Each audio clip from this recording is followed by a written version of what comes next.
యేసుని తప్పకుండా విశ్వసించాలి అని బోధించేటటువంటి క్రైస్తవేతర ఏకైక ధర్మం ఇస్లాం. పరిశుద్ధుడైన యేసు యొక్క పరిశుద్ధతను భంగం కలిగిస్తున్నది ఎవరు? పరిశుద్ధుడైన యేసు యొక్క పరిశుద్ధతను కాపాడుతున్నది ఎవరు? యేసు పరిశుద్ధుడా అన్న ప్రశ్న ఈ రోజు కాదు. యేసు పరిశుద్ధుడే. యేసు పరిశుద్ధుడు అని అనడంలో ఎలాంటి భేదాభిప్రాయం లేదు.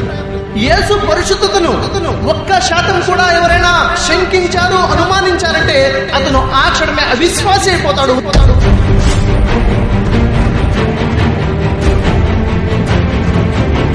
యేసు పరిశుద్ధుడు అనే విషయంలో ఎలాంటి భేదాభిప్రాయము, ఎలాంటి అనుమానం లేదు. యేసు పరిశుద్ధుడే. మరి యేసు పరిశుద్ధుడు ఖురాన్ ప్రకారమా లేక బైబిల్ ప్రకారమా?